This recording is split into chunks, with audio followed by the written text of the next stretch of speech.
Alright guys, we're here at the Sunshine Workshop, a couple of Prados here. Hey, good morning guys. Good morning. What's happening here? Suspension lift kit, beautiful. How about we do a video on installing suspension on a 150 Prado? Easy. I think we've done it before, but you know, as I always say to people, worth watching more videos because there's always slightly different aspects to the job. Looks like there's something already in here. Looks like those, what's that Repco brand? Do you know what that Repco brand of, I just can't think of the name.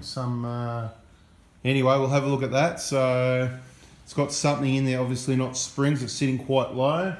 By chance, have you taken any measurements of the vehicle as it sits at the moment, or? Doing that right now. Beautiful, okay. Well, let's do that and then let's get a video happening. All right, so the measurements beforehand were around 780, 785 at the rear, which is fairly standard height, and the front is about 745, 750. These are the Maxi Track Nitro 4x4. Maxi Track was the brand I was trying to think of before. They don't look that old, so if somebody needs just a set of rear shockers, we might hold on to these. If someone needs a cheap solution for a repair or a roadworthy or whatever, these are cheap, I'm pretty sure. You know, you're talking about, I don't know, $100 each or something for stuff like this, you know. Just remember, you know, you get what you pay for. So they're going to come out, these springs are going to come out. We're going to whack the Dobinsons gear in there. What do we got going in this, guys? Is the mono tubes or the twin tubes? Sorry? Mono tubes or twin tubes going in this? Twin. Twin tubes. Twin tubes all round, beautiful. The old reliable option. A lot of people went for that. All right, let's go and have a look up the front, see what's happening. All right, so the wheels have been removed. The bash plate underneath here. And then it'll be these supporting brackets here, and just get the sway bar right out of the way as described in other videos. These are the clamps that hold it in place. One you can just loosen off. See, it's got the little slot there. The other bolt you need to take out.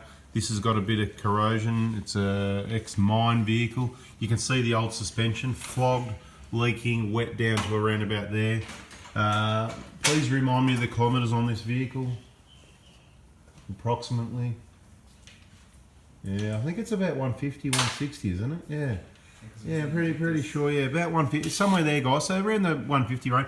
Look, this is what I'm talking about with the mine. See the, you know, a bit of corrosion on everything. So you got to watch that, but everything's working good at the moment. And to take the sway bar off at the end there, it's a 17mm on the impact driver, correct? If I remember correctly. Yes. Trying to give everyone all the right sizes today. Right, what size are these ones? About 14, are they, from memory? Yep. 14, yep. Go 14, they're coming out. Really easy, you just zip it all off, get these out the way, and then your whole sway bar is going to come down. Yeah, the boot on the thing. Something to keep an eye on, but those joints, they're really good quality. They don't wear. Maybe there's a chance. Can that be refitted back on, you reckon? Is it just... We'll have a look at it later anyway, so yeah, maybe something... Those link rods might need to be replaced to do it the right way. Genuine one of those, hopefully. I've never replaced one of those. So anyway, we're going to get the sway bar off. Bada bing.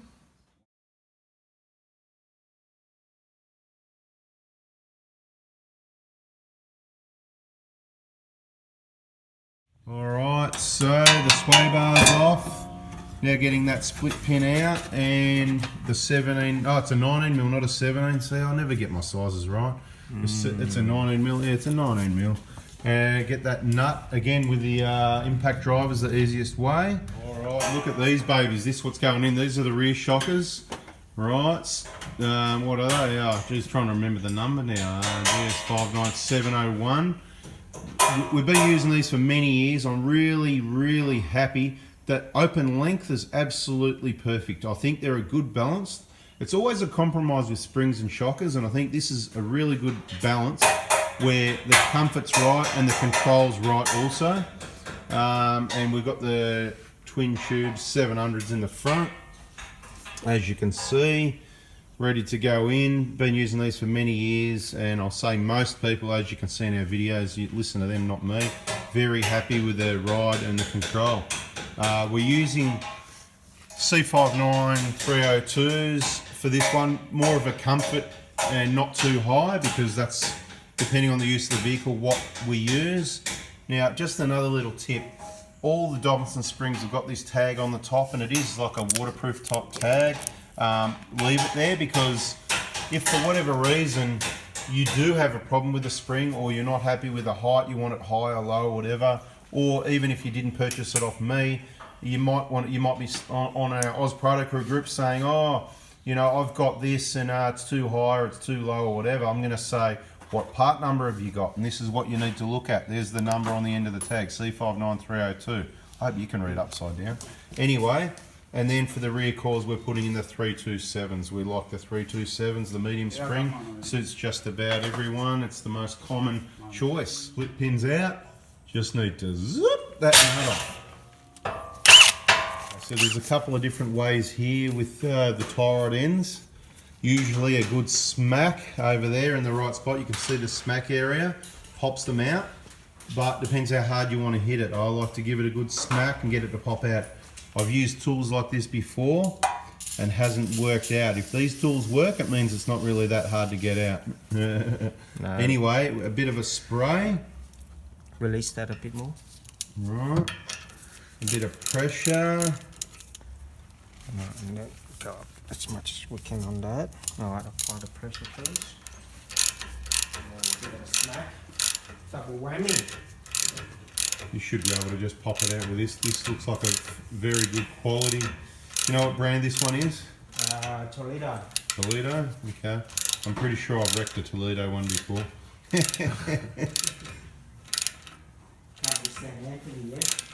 Well, when it doesn't come, mate, you know? Like, the thread's in here. Tight? No, Alright. it's not that tight. Yeah. Alright, now we'll just have to give it a bash. Hang on. Have you put it into neutral? Okay, so what we'll do... Can I have that again, please, here? Or I'm going to get out the way. Okay, so the other one's popped out. It took a bit of pressure with the tool and a bit of a tap with the hammer. Like I said, there's different ways you can do this, guys. You can just give it the smack there. Usually got to hit them pretty hard, if especially been old. Bit of a mine, spec, corrosion around, things like that. Okay. So that's what I like. Everyone's different, each to their own. Some people use, they've probably even got a better tool, one that works, but all the ones I tried in the end, they let me down. This one, I like the look of it. I don't know that I used this exact one. I think there must be some different. Let's see how this one goes. I know you had a bit of pressure on it and gave it a tap, but I'd like to see if the tool would actually. It's definitely a. My concern is obviously the thread down here, you know. You got to know when enough's enough, isn't it, you know? So this could pop any minute, so get ready for a bang. Don't get scared if you're on your big screen TV in your cinema room and you got it up loud. Boom! Whoa, scary. No, I was just joking, but I tell you what, I had a joke at the right time, didn't I? There it is, guys. Bada bing. Okay, so all the fun, the fun part, we were over a bit of fun for a moment and get serious again for a minute. Undo these three nuts up on top here. 1, 2, and there's one at the back, the third one, right? Remove those 3 nuts. The bottom bolt's already been removed. There's a 19mm bottom bolt that goes in the bottom of the strut. We're gonna slip that sucker out. This side, same thing. If you're not strong enough, you can use 2 spanners like this. Keep on forgetting how this goes a lot of times. Yeah, It's one of those things. Get a bit more leverage by joining the spanners like so. Just careful when it slips, because that can happen too, yeah. There you go, nice and loose now. That's it. Or you can use the normal short spanner and put some muscles into it. That's it. So 3 bolts on the top. Is that what you did over there, Johnny? Yeah, just the one. Yeah, beautiful. That's what I said, if you're not strong enough. That's me. Yeah, come on, mate. You'd have a better comeback than that. There you go. Now you're getting into it. That's always get that rear nut out of the way first, because it's the, I suppose, harder one, the one you can't see. And deal with the ones you can see last and putting them back on in the opposite order. Put the easy ones at the front on. What were you saying about working, what? Working harder, not smarter. Or maybe you should try working smarter, not harder. You got it the wrong way around. What are you doing over here, mate? Are you working harder or smarter? Smart, mate. What do you use? 2 spanners, get Just into one. it, or just put some muscles into it? Just one That's muscle. how you is get in. those big biceps, eh? That's it, done. Now this is with the strut removed, right? Without undoing those 2 bolts underneath down the bottom on the lower ball joint, because you don't need to. You can if you like. If you're putting the wrong suspension with too much travel, you may need to do that. But it's a matter of just putting your left hand here on the rotor and using the weight of your body to push down a little bit and holding that strut top up against the top, because it's going to want to drop down, so that you can lift the bottom of the strut out past there and keeping it turned inwards like so, so you don't damage the boot. And then as it comes out, you can, you know, maneuver the rotor out this way if you need to, whatever. Just be careful of that boot there, guys. See that? We don't want to damage that. They're really tough, the genuine Toyota ones.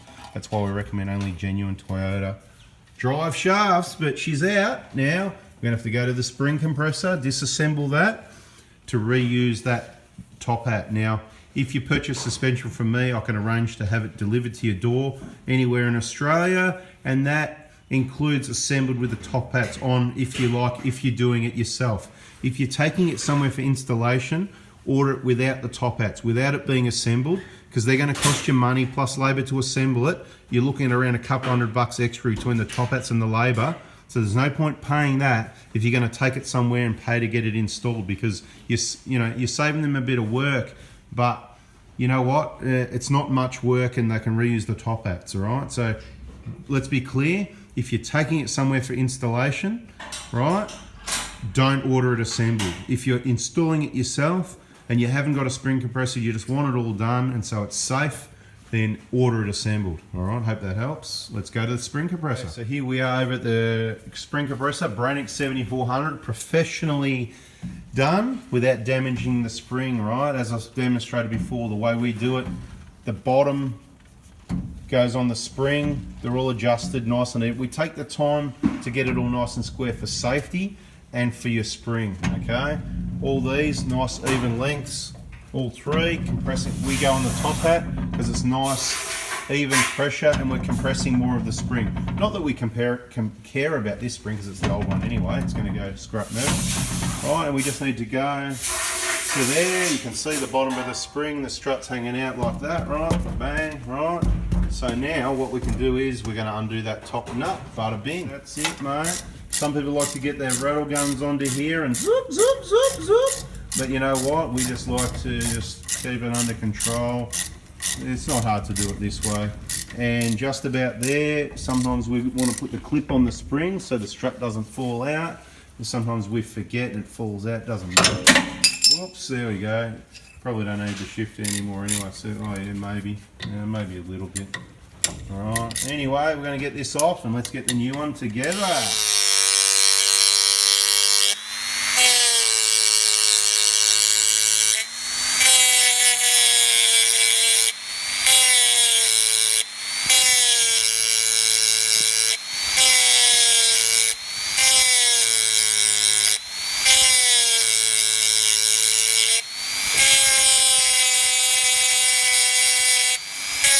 We're reusing the top hats. We need to remove this bush and there's a little metal washer in there. We've got a special custom tool for that.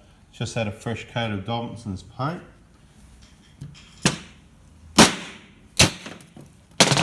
Let's have a look what came out the other end. That's what we're talking about, guys. That needs to come out. We're reusing this top hat. This bush gets replaced on the new suspension component. Removing the rear shockers is pretty straightforward. We've got another video, a separate video on that, but these are the lower bolts, right? These are typical of what you would see on a vehicle that's travelled a lot of dirt roads with rocks, and the rocks get thrown at the bolts. In this case, obviously we got them out, we can put them back in, we can reuse them. We don't keep these in stock. We've never seen them quite this bad before at these sort of kilometres. Never had to replace them. So obviously what we're going to do is order some of those bolts and washers.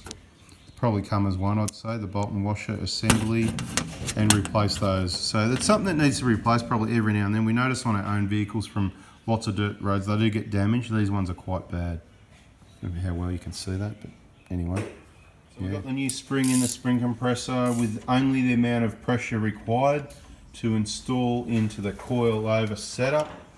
Right, we call it a strut, you know, we've done a video on that, you know, strut slang or something I think it's called. We're going to call it a strut because that's, you know, it's explained in that video. We know it's a coil over. It's not a McPherson strut setup, we know that, but we're calling it a strut anyway, right? So spring goes in the compressor, bang, clip the coil over, type shock absorber into position, make sure the alignment at the top's spot on, and then we're going to nip this nut down. You got to make sure you got all your, you know, nuts and bolts and everything in the right order of business. And that is, you've got a solid washer at the bottom, you've got your rubber with your little lip on it, and then you've got your thin washer that hooks into the underneath the top out here, and then your plain rubber on top, your solid washer, and your nylock nut on top. Should we tell him what's going on here? Should we tell him? It's all funny when someone's distracting you doing a video and, you know, he's in the way and you're just doing your thing saying, geez, I wish this guy with a camera would get out the way. And you forget what you're doing and you forget to put the shifter there, but yeah, that's the go. Right, and we're going to nip that down. So some people are going to ask how much, how far. Well, as I said before, different suspension manufacturers give different information, and there's rubber bushes and there's poly bushes, so it varies. Some say take it to all the way to the end of the thread. Some say don't over tighten it and squash the, you know, what out of it, you know. What I say is, with these ones, you can just about go to all the way to the end of the thread. When we start seeing a good squash here is where we're going to stop, and we can always adjust it up more on the vehicle, right? So once we put it on the vehicle, the weight is going to be transferred to the bush on the underside under here. It's going to be the one that's squashed, and this one's not going to look so squashed anymore. So this one we can tighten up on the car. Now I'll give you the tip. If you leave it too loose, you'll get some movement. It'll bounce up and down, and you'll get some, you do get a bit of side rod movement. That's this rod here, and it can push into the bushes, and you know, I'm starting to, you know, you'll feel it just get a little bit tighter when it gets into the thread, guys, when you do that. And I just say, when you get to about there, that's it. Put it in the vehicle, and you can also, and that looks about right lengthwise. I'll get in there and show you. That's about the right length on the Dobinsons gear. Okay, if you're doing it this way. But like if you buy it already assembled, this is how it comes, guys. It already comes fully assembled like that. That's the way for DIYs. Now, what's really good about these El Cheapo shockers, right? Now, you know, even El Cheapos can have good things going on, and that is, you've got like a nut there that you can hold instead of trying to hold this or trying to get onto the top there, which you can see is almost impossible. This is about to go boom, because the sway bar, we've already removed the sway bar, already moved that bottom bolt that I just showed you. The rear's pretty easy. We've got a video on changing rear suspension. We'll give you what we can here. Nut out, washer out, bush out, then you'll be able to pull this shocker downwards and lift the thing out. Let's see if we can demonstrate. Let's demonstrate anyway. I know it's easy, but it's in other videos. But some people like to watch and learn, because the more times you see it, and look, maybe there's something wrong with these shockers and it won't come out as easy as we think. That's it, pull it right down, big strong muscles. Yeah, he doesn't mind the muscles every now and then. And just slip it off at the bottom and out she comes. Look at that, eh? Beautiful. Yeah, oh, incorrectly fitted. There's a good example of, it's important to line up. There should be another washer there as well, which is probably not part of this kit, or the installer didn't know. Maybe it's not with this kit, but there's normally your bush, and these are poly bushes, which we're not a big fan of. Really, we prefer the quality rubber ones. But that lip there is meant to also have another thin washer on it, which goes up in here and locates into that hole when you're installing it. Doesn't matter too much. It's not going to be the end of the world, but it's better if we can line it up. Now, with the sway bar off, and the clamp from the ABS line, and maybe the clamp from the brake line, to allow a bit more movement, we can easily just push this diff down now. We're not going to do it right now, and that coil spring will come out quite easily. But we're going to get the shocker out of the other side first.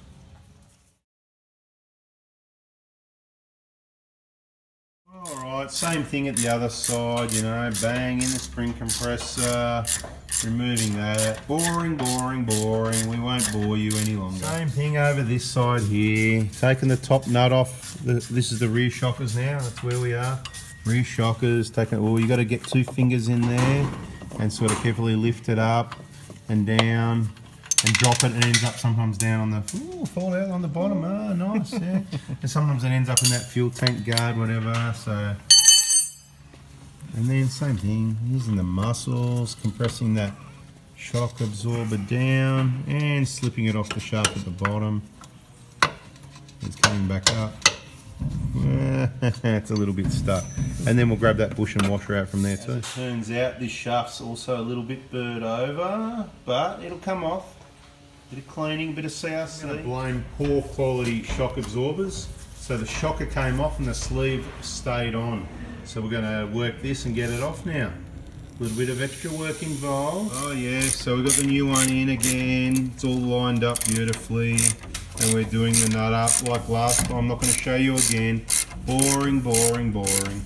And on the rear, obviously that sleeve came off, no problem in the end. Alright, so we'll slip this strut back in position, and when you do it professionally and line it up, boom, straight in just like that. It's going to go in a little bit more yet, but that's just sitting in position so he can have a rest. Now he's going to pop those nuts on there. One thing you can do, as soon as you lift it up into position at the top there, you can sit those nuts on, just loosely like that, even before you get the bottom in. So then you can take a rest, because it's a bit heavy and you're not used to it. You might have a bit of a sore arm. You need to just take a rest and a breathe for 20 seconds before you get in there, and then again pushing down on the rotor here to slip that bottom of that shaft under there. And the other good thing about putting, you might even just get it to this position there or even a bit further out. By putting those nuts on, what it does, it holds the strut up, which gives you more clearance, because what happens, this arm wants to come up, the strut wants to drop down, you know what I mean? So, as I said, strut, coil over, whatever, shocker, we're going to call it the strut, right? For the people that are going, it's not a strut, mate, it's a coil over or a whatever, right? So, now we can tighten up those nuts a little bit and then just push down a little bit on this rotor to slip that in the rest of the way and get that bottom bolt in.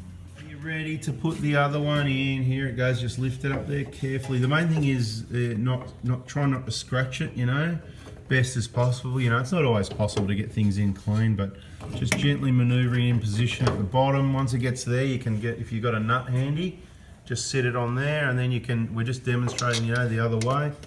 And now you can just let it go, mate. Let's just demonstrate for everyone. You can let it go, step away, take a breather, let your arm have a little rest. That's just sitting there. And then you can put all your concentration into putting your weight on the rotor right here with, say, your left arm, elbow type, you know, and then your right hand will hold this here, lifting it up to slip it over that lower control arm there quite easily. And yeah, if all the nuts are started just sitting there, you're already on the way. Let's see if we can slip that in position, eh? What do you think, mate? What do you think? Let's see. Pushing down with the arm there like that. And then that just bang, bang, bang, maybe bang, bang, maybe bada bing, bada boom. There it is. Yep, sometimes you've got to give it a bit of a bounce. See, actually, pause there for a moment. I'll show you what I do. Once you lift it up a little bit and do up one of these nuts by hand, it holds it up for you. That's what I do. All right, that's it. Get it up there, and because what's happening is you notice it wants to drop while you're pushing down here. You're losing concentration on trying to hold this up, so let the nuts hold it up. Then when you push down here, a little bit of issue, but it's going to go in, right? There you go. But see the nuts, how much clearance there is still. So if we get those in a bit further, then that's going to want to drop down even less. So the whole complication slipping that in, what we've demonstrated for you is when you're pushing this down, right, it's quite easy to get in, but when you're pushing this down, if this is dropping down as well, that's reducing the clearance that you want to get that in over the control arm there, right? And when we put them together, it's really important to align them perfectly, and you can see why that is, because those bolts have to go in the holes, and that's got to go in that slot at the bottom there, just like that, right? So you can see these are beautifully square. Take the time to do it right. That's a little bit of the Northern Territory. We may not be allowed to go there, but apparently it's allowed to come to us. Right, so going back together here now, you can see the 3 top nuts are secured. Bottom bolt's got to go in, tie it in, back on, nut on, needs a split pin, and then it's going to be refit the sway bar and the bash plate. Same over this side, top nuts are done up. It's important this nut is finally tightened up when the vehicle's on the ground, so that there's not much movement, but so that it doesn't twist that bottom bush. It wouldn't really cause a problem, but ideally needs to be tightened in a neutral position. Alright, all going together at the back here as well, so don't forget to put the bottom bolt in. And at the top here you've got a thick washer, you've got that rubber with a little lip on the inside, and then that thin washer. Remember, it was missing on the last set of shockers, and slot that into the hole on the chassis, and then you've got a rubber on the outside, the flat washer and the nut. And that is a bada bing, bada boom at this side. This is looking fairly well back together. Look how nice this looks. Bloody beautiful. Okay, that bottom nut, like we said, that's going to happen on the ground. That one there.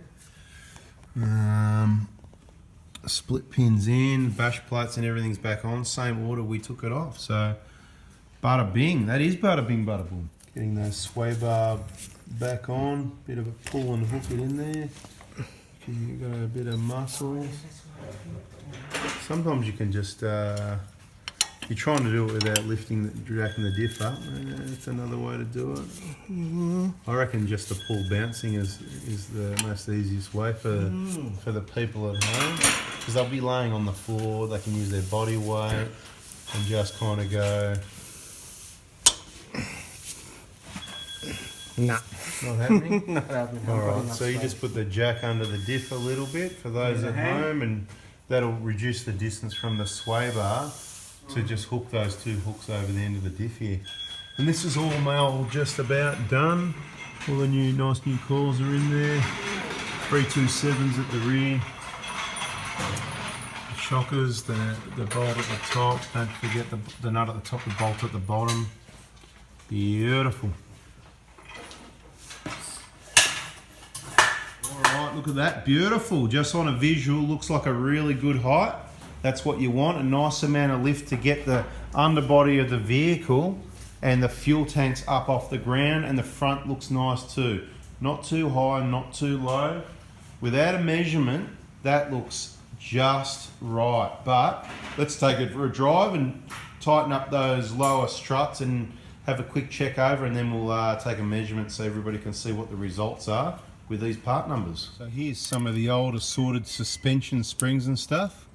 Out with the old, in with the new. The client is very happy. He went for a drive and came back and is very happy with the height and the ride in every way. We'll be looking for further feedback as always from him.